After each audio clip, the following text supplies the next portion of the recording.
limitações de cada um de nós. Nós podemos experimentar momentos como esse. Imagina o que nos aguarda logo ali, daqui a pouquinho. E é daqui a pouquinho mesmo, comparado com a eternidade, daqui a pouquinho nós vamos lá. E vai ser maravilhoso. Irmãos, a gente fica pensando que tudo que o céu tem de delicioso, mas a nossa maior ambição deve ser encontrar Jesus face a face. Não é? Cada vez mais isso precisa estar forte nos nossos corações. Eu fico pensando na oportunidade que eu vou ter, que você vai ter, de encontrar Jesus face a face. Não é? Tudo mais nesse mundo fica muito pequeno, muito passageiro, muito, não é? Sem valor comparado com aquele momento que cada um de nós vai encontrar Jesus face a face, cantar para Ele, continuar servindo a Ele a eternidade inteira. Maravilhoso. E como a música falou que pregar não é em vão, né? Nós vamos pregar, porque nós cremos nisso. Não é em vão pregar essa palavra bendita que tanto faz bem à nossa alma e que é o poder de Deus para a salvação de todo aquele que crê. O texto que Deus colocou no nosso coração nesta noite é Isaías 55. Isaías 55, 1 a 7. Vamos ficar de pé para ler esse texto, depois nós vamos sentar.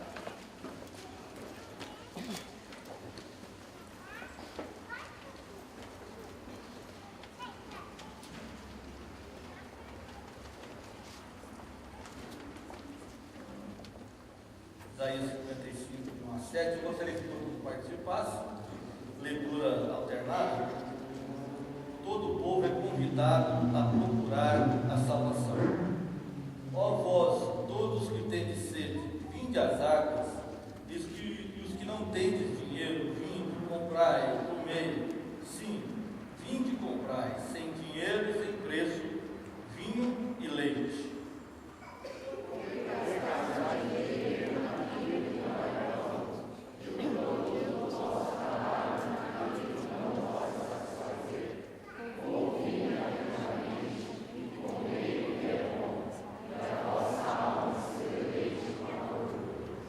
Inclinai os vossos ouvidos e vinde a mim, ouvi, e a vossa alma viverá. Porque convosco farei um concerto perpétuo, dando-vos as firmes beneficências de Davi.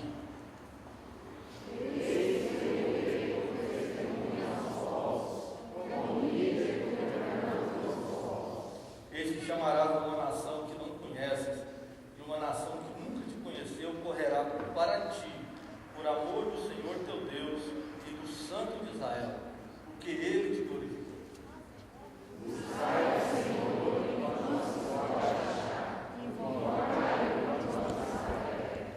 Deixe o ímpio o seu caminho e o homem maligno os seus pensamentos, e se converta ao Senhor, que se compadecerá dele. Torne para o nosso Deus, porque grandioso é em perdoar. Amém? Santo Deus, nós estamos diante da Sua palavra e o Senhor conhece cada coração que aqui está. Pedimos que o Teu Espírito possa ter liberdade de continuar trabalhando em nosso meio. Nós já sentimos a Tua presença aqui conosco e pedimos agora que o Teu Espírito possa traduzir a Tua palavra, interpretar a Tua palavra, nos dar a iluminação que tanto eu como os ouvintes precisamos agora da Tua palavra. Só o Teu Espírito pode fazer isso. Nós pedimos isso humildemente, confiado na Tua misericórdia e na autoridade de Jesus. Amém. Podemos sentar? Salvação para todos é o desejo de Deus. Deus, no seu plano de salvação, Ele na sua onisciência, quando Ele arquitetou, quando Ele formalizou o plano de salvação da humanidade, no seu plano, no seu objetivo, ele incluiu toda a raça humana. O desejo dele é que todos se salvem, não é? É que todos possam ser alcançados pela sua salvação. E aqui o profeta Isaías, usado por Deus, chama a atenção do povo de Israel, que estava vivendo, mesmo chamado povo de Deus, aquele povo estava fora dos propósitos de Deus, estava vivendo longe dos propósitos de Deus. Por isso se justifica o próprio ministério do profeta Isaías, que tinha a função de chamar o povo para perto de Deus novamente.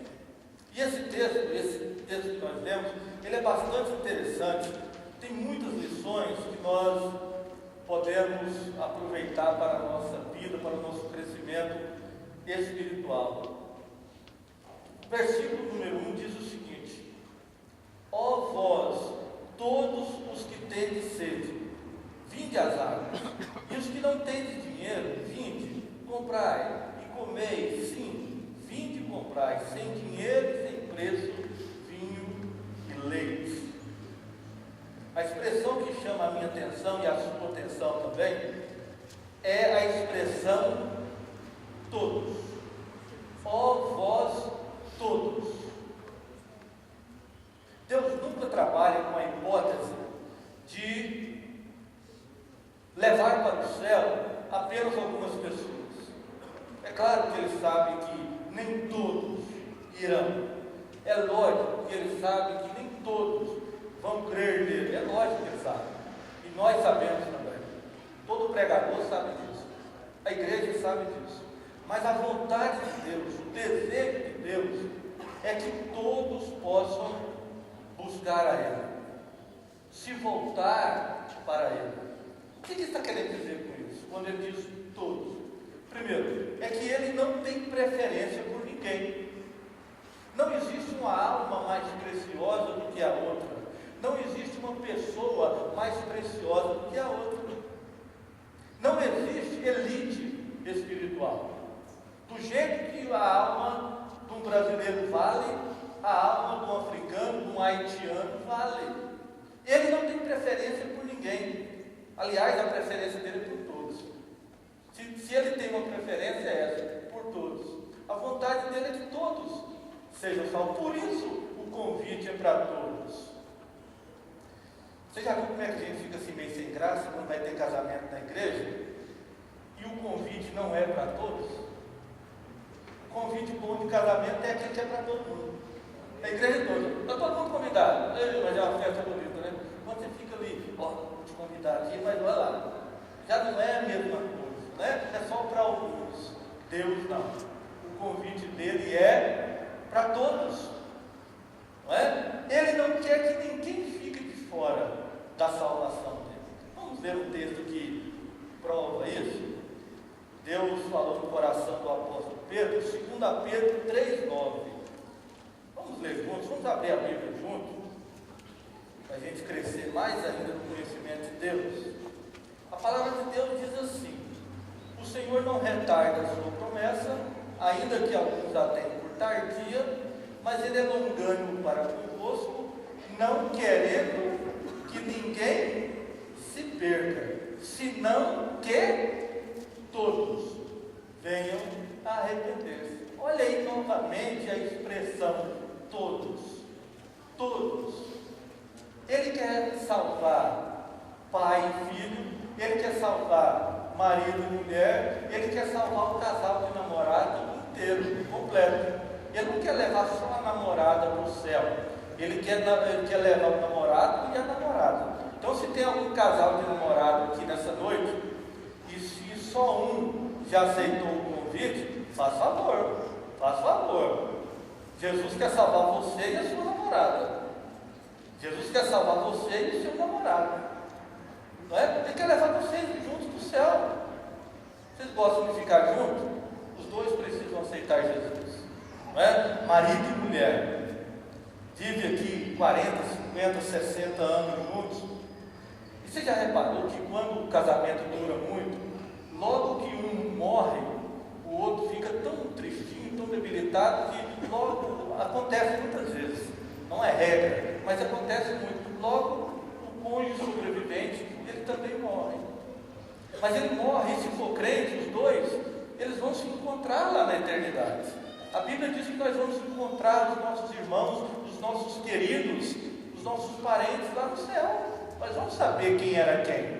É claro que a sua esposa lá não vai ser a sua esposa, mas você vai reconhecê-la lá. Mas que bom que você está aqui.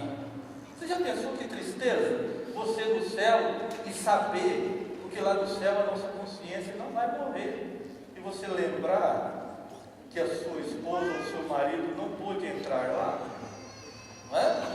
É claro que lá não vai ter nenhum motivo de tristeza, mas a alegria podia ser maior ainda se você puder contemplar o seu companheiro, a sua família inteira lá no céu.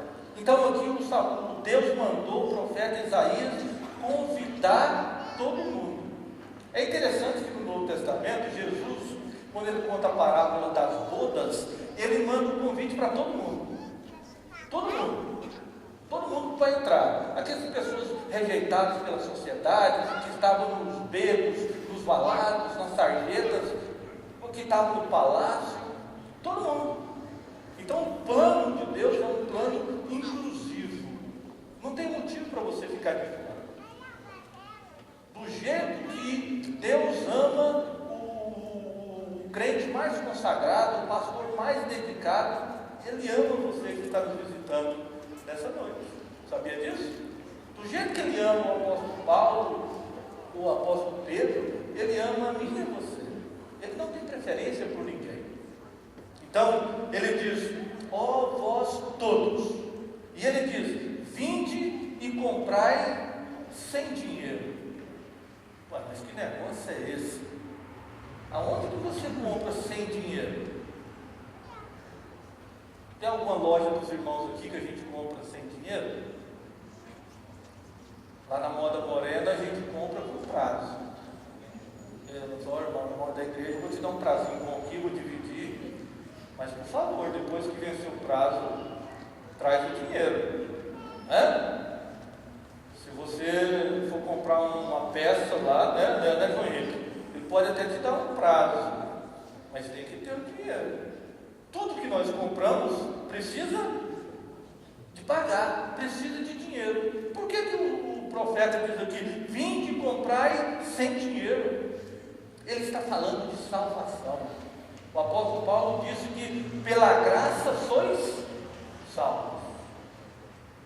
Mas não existe nada de graça, nem a salvação. Sabia disso? Por que Paulo diz que nós somos salvos então pela graça? Por que Isaías diz aqui que nós vamos comprar, adquirir a salvação sem dinheiro? Você sabe por quê? Porque a nossa salvação já foi adquirida por Jesus Cristo. Vamos ver um texto que mostra isso com clareza e numa linguagem que a gente entende muito fácil. Colossenses capítulo 2, versículos 13 e 14. Olha aqui Paulo explicando como é que Jesus pagou a nossa salvação.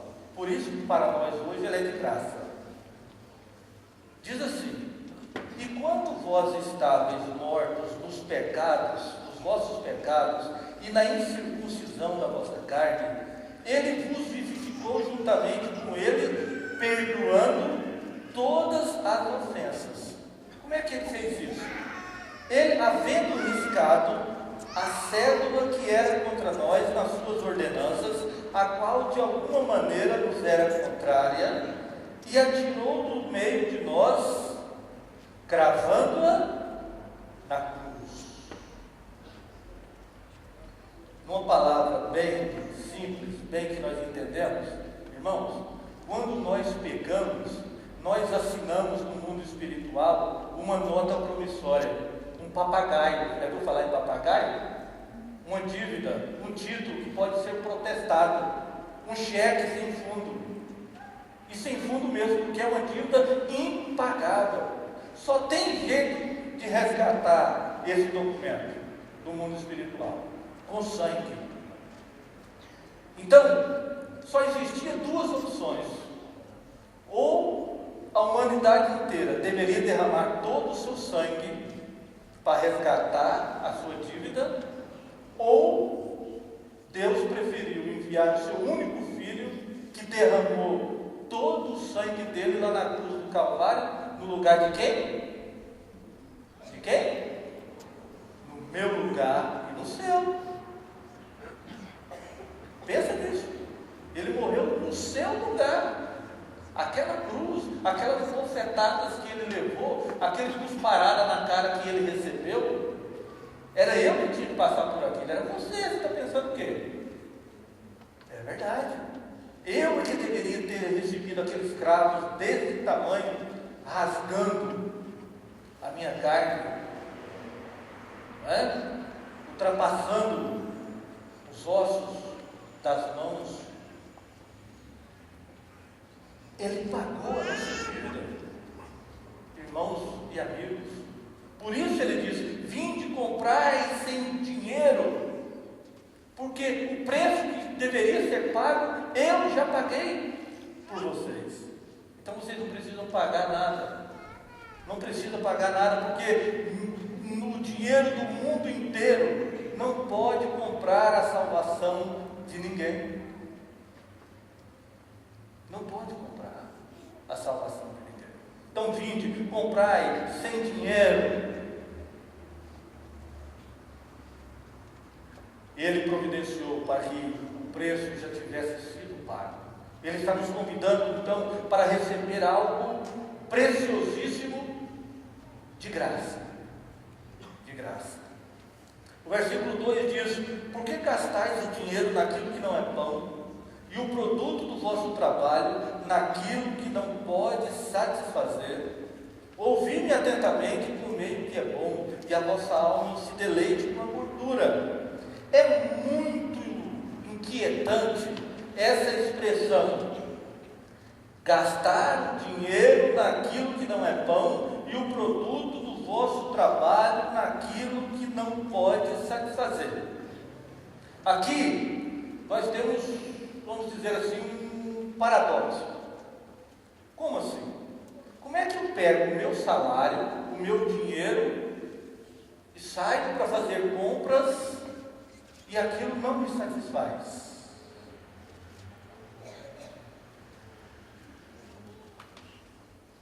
Como é que isso acontece? Por que gastais o vosso dinheiro naquilo que não é pão, e o produto do vosso trabalho naquilo que não pode satisfazer? Deus aqui, através do profeta, está dizendo que o povo de Israel estava vivendo uma vida sem satisfação. É interessante que quando o povo hebreu foi desafiado a conquistar Canaã, a terra prometida, o lema da conquista era: vocês vão para uma terra que mana leite e mel.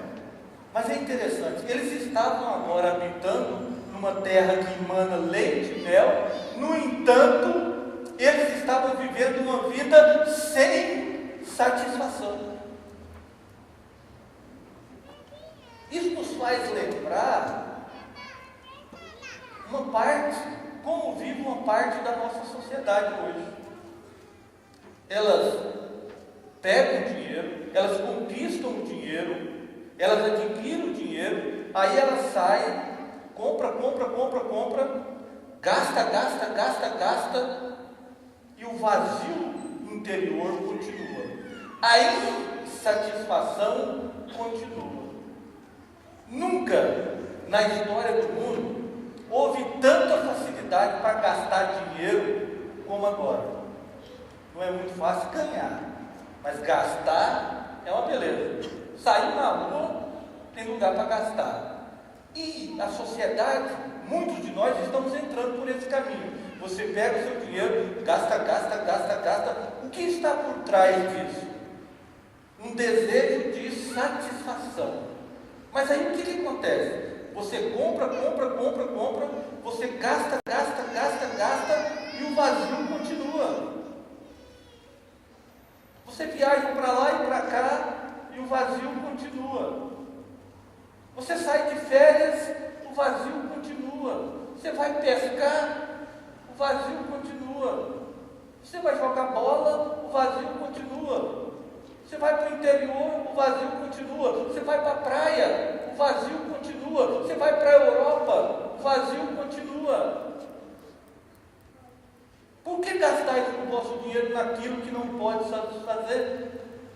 A exemplo de Israel, nesse momento da história, de que eles tinham uma terra que manava leite e mel, mas o povo estava infeliz.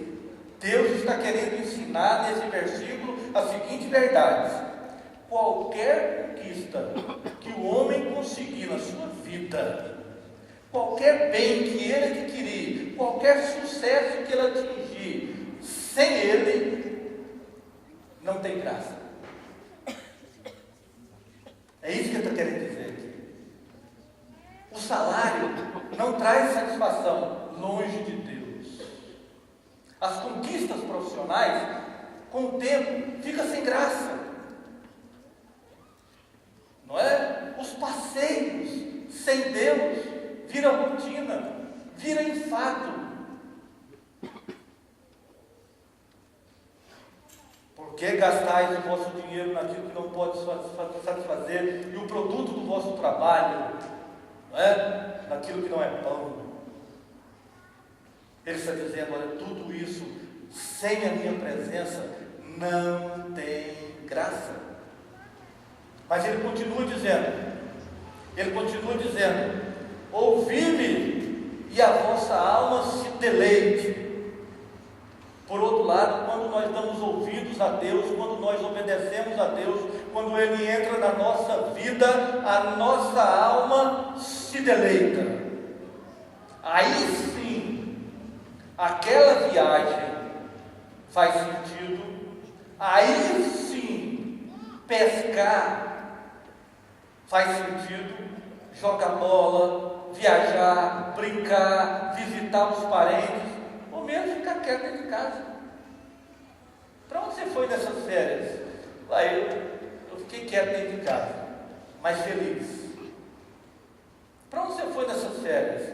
Eu fui ali para Jussara comer frango caipira, feliz. Mas você não foi para a Europa esse ano? Não fui para Jussara, feliz da vida. Ou quem pode ir para a Europa, eu fui com Deus e a viagem foi maravilhosa. Aí sim, aí faz sentido. Está entendendo? Qualquer conquista nossa com Deus, tudo faz sentido. A conquista e até mesmo a falta dela. Se viaja, se não viaja, você está feliz do mesmo jeito. Se conquista ou não conquista, por quê? Essa satisfação que Deus opera na vida do homem, ela é uma satisfação interior. Então, é isso que Deus está chamando a atenção aqui. Quando damos ouvidos a Deus, tudo passa a ter sentido. Nossa alma fica satisfeita, a vida se enche de significado. É isso que Jesus quis dizer para aquela mulher samaritana, quando ele disse para ela: olha, eu vou te dar uma água para você beber, que nunca mais você vai ter sede.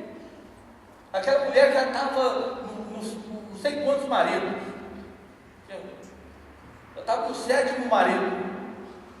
E se Jesus não entra na vida daquela mulher, ela ia ter mais uns 10 maridos. Por quê? Aquela mulher, ela era infeliz, ela era insatisfeita, ela procurava nos relacionamentos amorosos preencher aquilo que só Deus pode preencher. É por isso que parte da nossa sociedade precisa tanto de festa. Você já reparou como que as pessoas hoje precisam tanto de festa, de compromissos sociais, de festejos, de programas?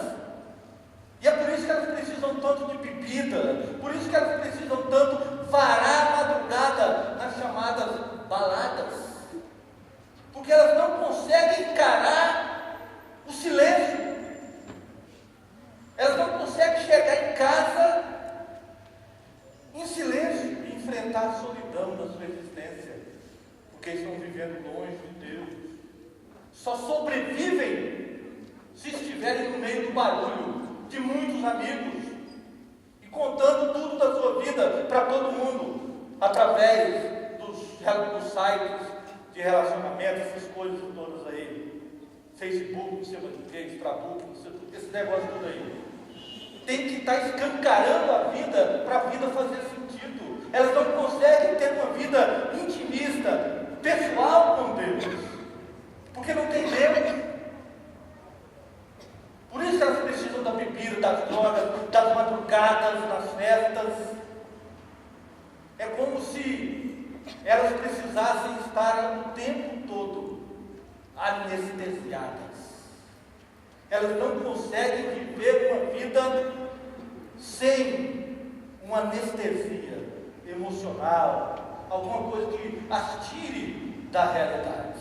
E é por isso que muitas vezes empresários de sucesso, gente montada no dinheiro, qualquer coisa, eles dão um tiro no pé do ouvido. Porque quando eles enfrentam a cama, a solidão da noite, e eles percebem que a sua vida não tem sentido, dá um desespero muito grande. É isso que ele está dizendo aqui: ouvi-me atentamente e comei o que é bom. O que ele está nos oferecendo aqui? Comida boa. A comida boa é essa aqui. A bebida boa é essa, que enche a nossa vida de significado, de alegria. Comida boa é você ter uma igreja para frequentar, é você ter irmãos. Mas mais do que isso, a comida boa é o próprio pão da vida. É você ter intimidade com Jesus. Quando Jesus faz parte da sua vida, quando Ele é o seu melhor amigo, quando Ele é o seu Senhor, o seu Salvador, todas essas coisas que nós falamos, elas ficam de lá. Se tem ou se não tem, não mexe na sua alma, porque a sua alma, ela já está satisfeita. Versículo 3: inclinai os vossos ouvidos e vinde a mim, ouvi, e a vossa alma viverá. Aqui Deus está dizendo: olha, eu quero ser o Deus que dá sentido à sua vida, mas eu quero mais do que isso. Eu quero ser o Deus que vai dar vida eterna à sua alma. Vamos ler Mateus capítulo 16, versículo 26. Mateus 16, 26. Olha o que é que Jesus nos ensina nesse versículo.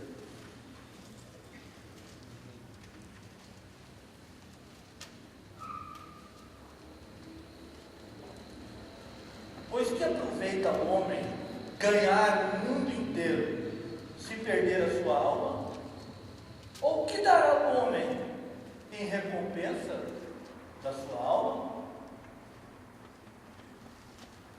Nós podemos conquistar muitas coisas nessa vida. Nós podemos até conquistar o mundo inteiro. Mas do que vai adiantar isso, se nós perdermos a nossa alma? Se nós perdermos a nossa alma, o que você vai dar em troca da sua alma? O que você vai dar para Deus, para dizer: Deus, leva a minha alma para a eternidade com o Senhor? Por isso que ele está dizendo: hoje, inclina os vossos ouvidos para mim, e a vossa alma vai viver, e vai viver eternamente comigo, vai passar a eternidade inteira comigo. Então nós aprendemos que Deus está chamando a nossa atenção para Ele entrar na nossa vida e dar sentido para essa vida terrena, fazer as coisas aqui terem sentido, nos mínimos detalhes. Você colocar a cabeça do seu filho no colo, você passear com a sua família, você visitar os parentes, você pescar, você sair para brincar. Isso faz sentido quando Deus está na sua vida. Mas Ele quer ser um Deus que, além de fazer a sua vida aqui ter sentido, Ele quer levar você para morar com Ele na eternidade. Dá ouvido para Ele, e a vossa alma viverá. Versículo 6: buscai ao Senhor enquanto se pode achar, invocai enquanto está perto. Essa expressão que Isaías utiliza aqui, enquanto, ela é uma expressão também inquietante. Ela significa, ela dá ideia de coisa passageira. Tem alguém aqui nessa noite que consegue lembrar de uma situação que você viveu, que você tem saudade dessa época? Tem alguém? Levanta a mão. Pode levantar, fica a sua mão levantada. Pode? Não precisa ter vergonha, pode deixar a sua mão levantada. Isso acontece demais comigo e com você. Você lembra de uma época, você fala assim, que saudade daquele tempo. Mas isso passou e não volta mais. Aqui ele está dizendo: buscai ao Senhor enquanto se pode achar, enquanto está perto. O que é essa expressão enquanto significa?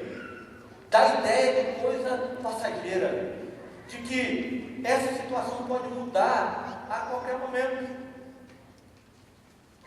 Quem está aqui com a sua família nessa noite? Levanta a mão. Filhos, esposa, marido. Olha aí. Esse texto também está dizendo para você, irmão João, aproveitar esse momento aí que a sua filha está no seu colo aí, está debaixo das suas asas, antes que o gavião venha e rouba ela.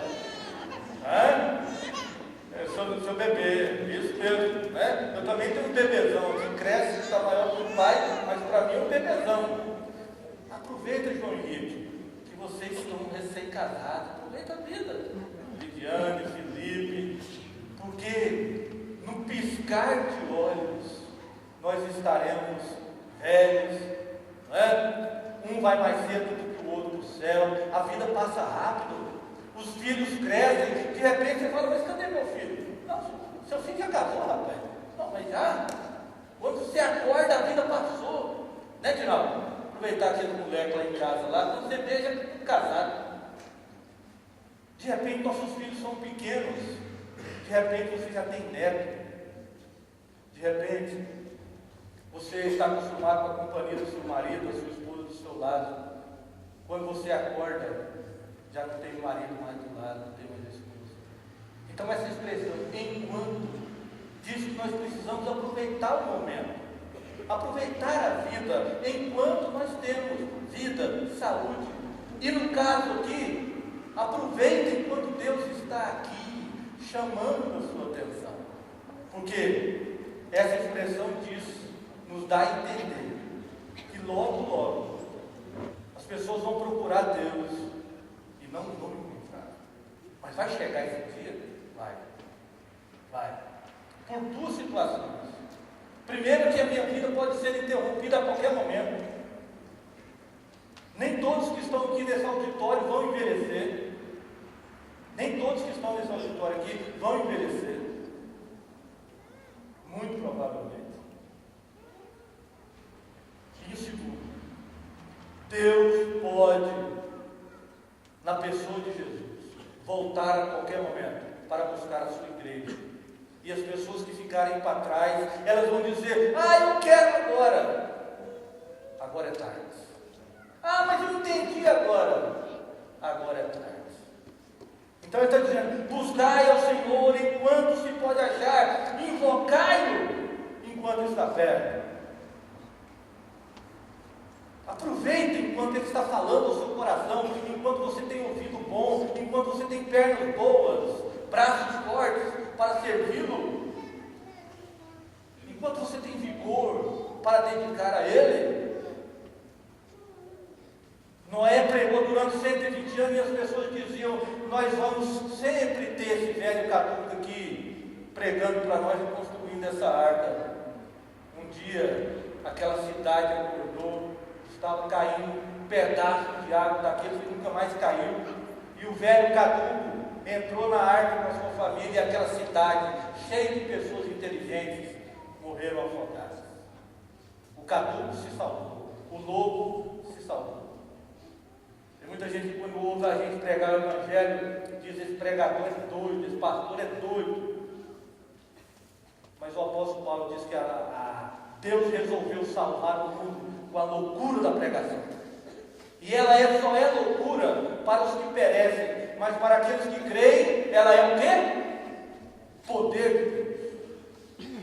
Porque enquanto eu estou falando aqui aos seus ouvidos, o Espírito Santo está falando lá no fundo da sua alma. Por isso que ela é poder de Deus. E ela vai fazendo mudança sem você perceber. O tempo de acertar as contas com Deus é hoje, é agora. O autor do livro de Hebreus disse: hoje, se você ouvir a voz de Deus, não endureça o seu coração. O tempo de acertar as contas com Deus é hoje, e é agora. É muito perigoso deixar para amanhã, para o próximo domingo. É muito perigoso, muito perigoso. Essa ideia de acertar as contas no próximo domingo, ela não vem de Deus. A voz que vem de Deus é hoje, é agora. Versículo 7 finalmente: deixe o ímpio o seu caminho e o homem maligno os seus pensamentos, e se converta ao Senhor, que se compadecerá dele. Torne para o nosso Deus, porque o nosso Deus é grandioso em perdoar. Graças a Deus que Ele é assim. A minha sorte que Ele é assim, a sua sorte também que Ele é assim. Mas Ele é grandioso em perdoar qual tipo de pecado? Que gravidade de pecado? Que extensão de pecado? O mesmo profeta Isaías, no capítulo 1, versículo 18, vai nos mostrar que tipo de pecado Deus está disposto a perdoar. Vinde então e arguir-me, diz o Senhor, ainda que os vossos pecados sejam como a escarlata, eles se tornarão brancos como a neve, ainda que sejam vermelhos como o carmesim, se tornarão como a branca lã. Então aqui o Espírito Santo está querendo dizer: olha, não importa o tamanho, a seriedade, a gravidade, o alcance do seu pecado, se você se voltar para Deus, pedindo perdão pelos seus pecados, não importa o que você tem feito, Ele já sabe de tudo. Ele só quer ouvir de você o pedido de perdão. E o seu coração pode estar vermelho de maldades, pode estar cheio de pecado. Na medida que nós confessamos a Ele, Ele transforma o nosso coração. Você, porque não sabe o que eu andei aprontando. Eu não sei, nem quero saber. Mas Deus sabe o que você andou aprontando. Mesmo assim, Ele está dizendo: eu sei e eu quero te perdoar. Porque o meu filho morreu na cruz para perdoar a todos. Não foi apenas uma parte da humanidade. Ele morreu para perdoar a todos. Deus conhece tudo na minha vida e na sua também. Não existe pecado que possa assustar a Deus. Às vezes a gente ouve algumas histórias, né? Que a gente fala: meu Deus, como é que o ser humano é capaz de fazer isso? Mas a monstruosidade do homem não assusta a Deus.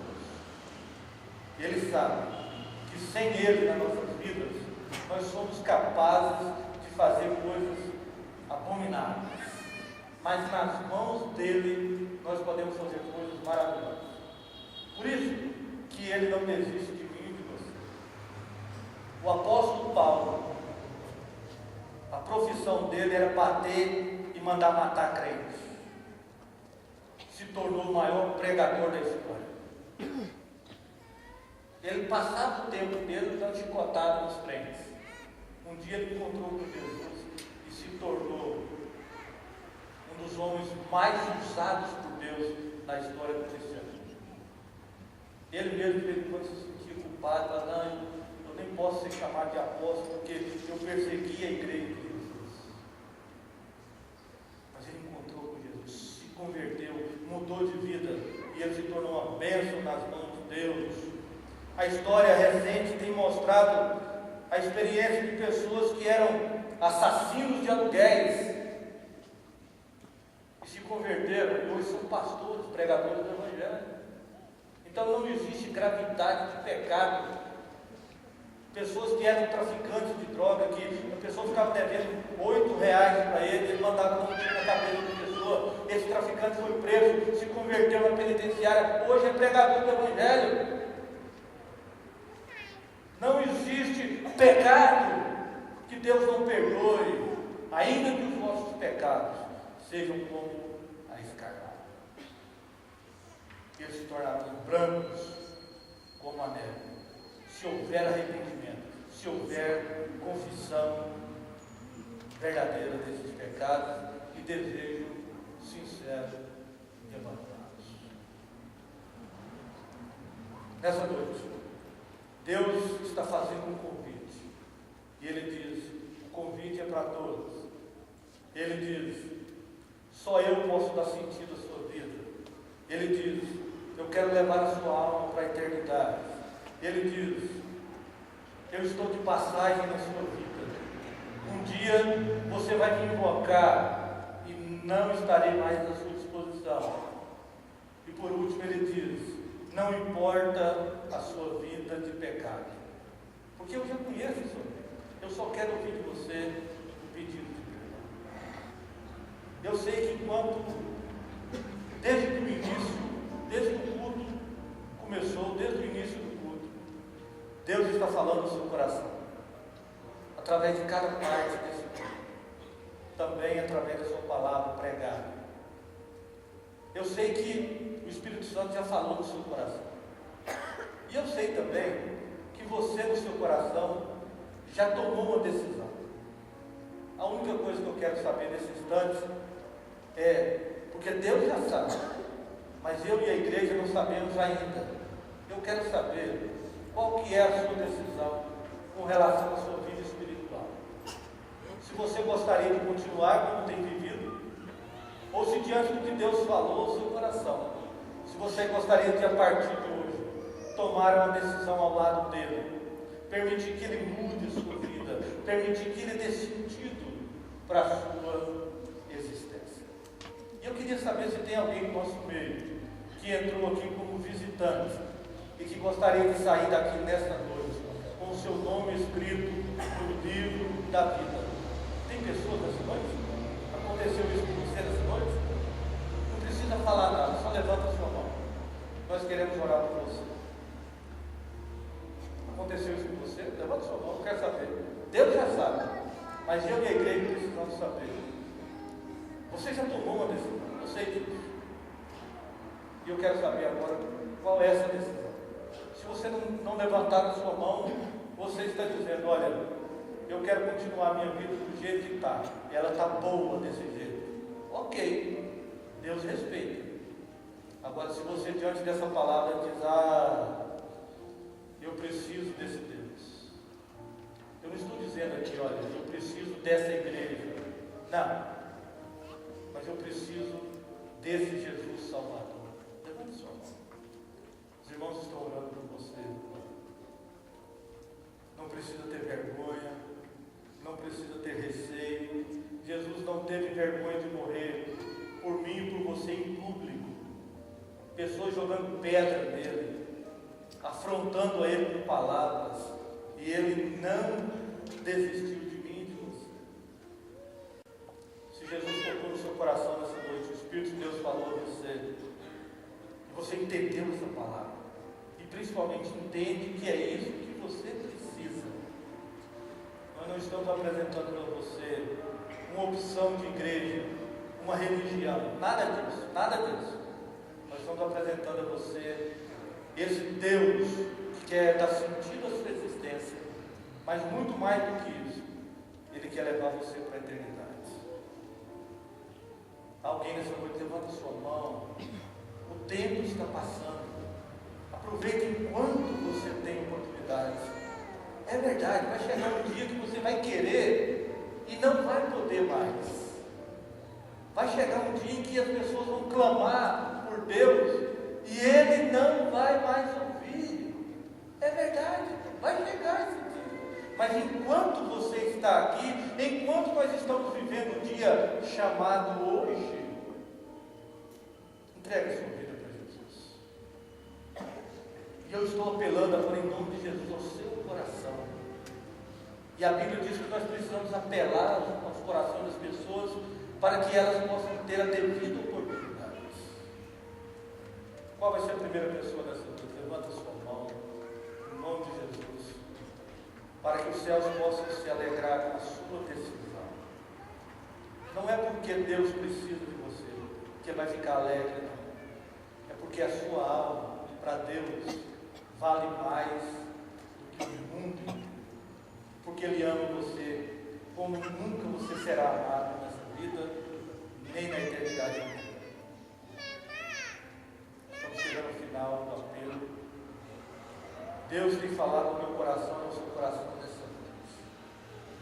Estamos finalizando a oportunidade. Levanta sua mão. O que está segurando você? Eu sei que você entendeu essa palavra. Eu sei que isso faz sentido para você. E eu sei por experiência própria que essa é a única esperança minha e sua. Não fique com sua mão presa. Não tenha vergonha de fazer compromisso em público com Jesus. E tem uma coisa: só vale se for em público. Esse negócio de ficar aceitando Jesus escondido, depois eu falo com o pastor, isso é história de quem não se converteu de verdade. Quem se converte de verdade, levanta a mão em público, no meio de muita gente, e diz: eu quero Ele, porque é eu que preciso dele. Eu que preciso desse Jesus desesperadamente. Bondoso Deus e nosso Pai, nós te louvamos pela tua santa e poderosa palavra que nós ouvimos nessa noite. Te louvamos por esse culto todo, porque o Senhor está aqui. E o seu Espírito fala aos nossos corações, nos enche de alegria pela tua presença bendita. Nós queremos pedir agora que o Senhor possa continuar falando aos corações dos nossos ouvintes, para que eles tenham ainda mais uma oportunidade de entregar as suas vidas para o Senhor, para o bem deles, para que eles não se percam na eternidade, eles possam entender, com a ajuda do teu bendito Espírito Santo, que o Senhor é a única esperança para a vida deles, não só para esse mundo, mas principalmente para a eternidade.